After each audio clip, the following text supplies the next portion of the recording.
played, but ain't my lane. But I like watching that. Yeah, there's like a whole narrative behind it. It's so tough. And those are the games that I get into. It's so tough, yeah. RPGs, action games, survival horror a little bit. Like I love Resident Evil 4 is probably my favorite game of all time. Okay. They came out with Resident Evil 4 remake.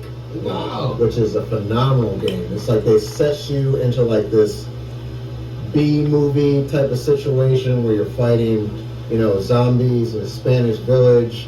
And what I love about the game is like you have to be aware of your surroundings. Very true. And so like I play with headphones usually. Hey. So you can hear somebody's coming behind you in the distance with a chainsaw. So like you better move to the house and get cover and get your ammo and just go to work before they chop your head off. Very true. So some people might be like, oh well, it's stressful, got all this stuff coming at you, blah blah blah. Like I love games like that because it's eye-hand coordination. Facts. You're getting a story. You have to consider the fact that the game isn't necessarily going to take it easy on you. Yep. Like what are you going to do about that? Very true. So like actually video games help me become a better driver. Like I haven't been driving for that long, probably just a few years actually, got my license. But like just with the video games I play, like Gran Turismo and all the other stuff I play, like it helps. Yeah, absolutely. It helps with eye-hand coordination. So I'm driving and I'm looking at what this person's doing. Maybe they're trying to cut me off. Maybe this person's speeding. Maybe this person has someplace to go. Maybe I want to slow down a little bit. So when I was talking to a friend of mine, he was like, oh, you're kind of having some difficulty with driving, just consider it like a video game. So once I started doing that and I started doing DoorDash and Uber, I became like a really efficient driver. Shout out to that. Yeah, definitely. What's your favorite music era? Oh man, most likely 90s. I mean, I love my old school hip hop, and again, that's why Sky Zoo's my favorite rapper. And we've had conversations about this. I love lyrics. I love bars. I love storytelling. And I'll shout out another friend of mine too, who's doing it real big in hip hop. He goes by the pen name CEO. Okay. And he's based in Queens. He's been doing it for a while. He writes his own rhymes and everything. He's also an animator. But he's like heavy into 90s, but also contemporary. So I listen to like new hip hop as well. But like nothing does it for me like lyrics. Like I'm just a storyteller by trade anyway, with the comics, a little bit of animation I do, photography, cinematography.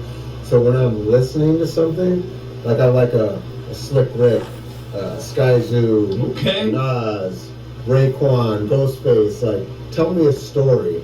Like entertain me, but tell me a story too. Like that's just how I get down with the music. And my wife is funny too, because she'll give me a hard time. Like, oh, I don't want to like listen to this conscious stuff right now, but like I'm trying to listen to some Common right now. Like sometimes I feel like that. You're trying to kill the vibe right Yeah, there. We appreciate you, yeah. But don't kill his vibe. He appreciate but she's coming around to Sky Zoo also. I'll definitely give her that, which is cool because we actually played some Sky Zoo for my daughter's graduation party. She's like, oh, what you want to hear? I said, oh, I'm putting some Sky Zoo. And Sky Zoo's got some bangers too. Like, don't have anybody think like he doesn't have bangers. Like, shout out to not just him, but the fact that he made an anthem for the New York Knicks. Wow. Phenomenal. This dude is like a masterful MC. And he knows this, but like, let's gotta shout him out. Shout out to that. What's your opinion on the crack epidemic when it started in the 1980s? How did it affect society? Oh, well, so that's one of the reasons why we did the book. And that's one of the reasons why the show, Snowfall, and Sky Zoo's album that accompanies it, The Mind of a Saint, is so impactful. Full transparency, my dad was definitely, I don't want to say a victim because he overcame it, but he was impacted by Reaganomics in the Reagan era.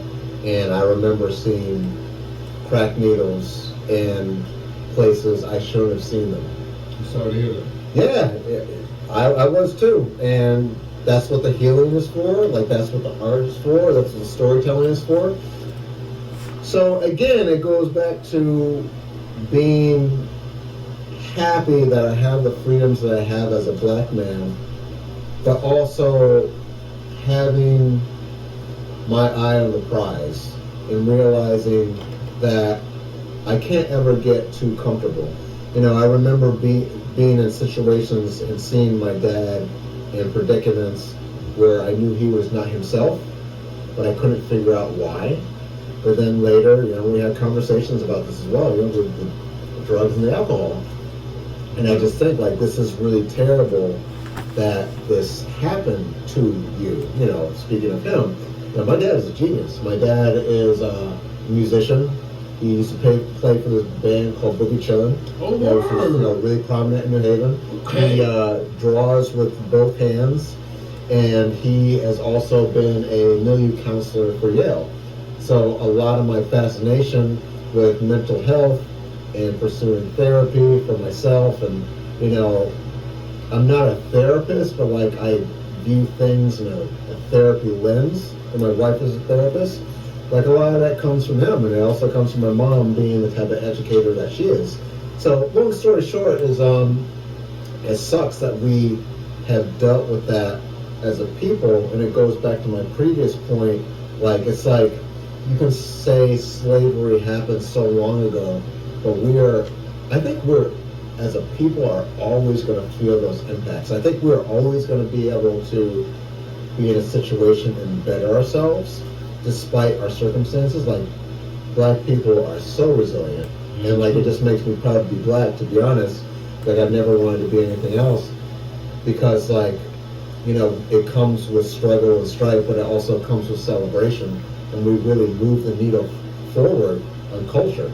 Like, I just went to the Met recently, and they had the exhibit on Black Dandyism, and I'm all about Black Dandyism. And you supposed like, to be.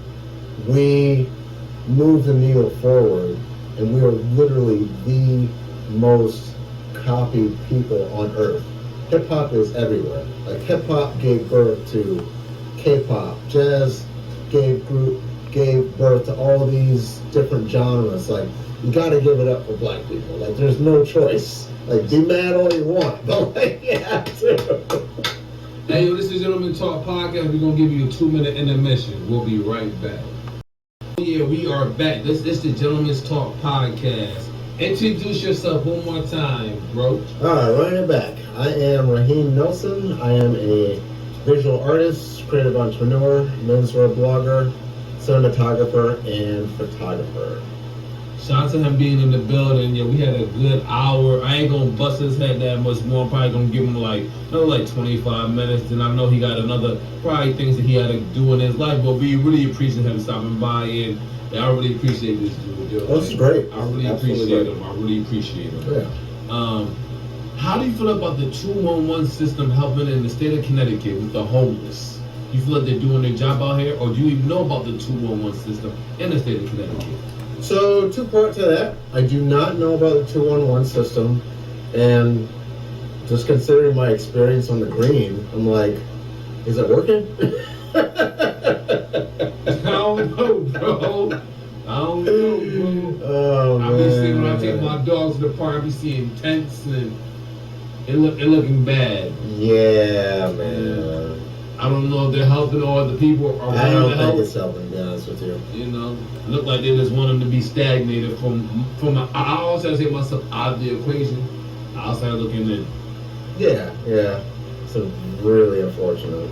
How do you feel about the youngest adults in this generation killing themselves, taking their lives? Do you know anybody that took their life, or how do you feel about those type of situations occurring since you've been alive now, or do anybody took their life? Again, I gotta acknowledge you for not only having this podcast, inviting me to come out in person, but just the questions that you're bringing to the table. Oh man, so this is deep. Like, we're about to get deep right now. I've had two of my best friends take their lives. Sorry to hear that.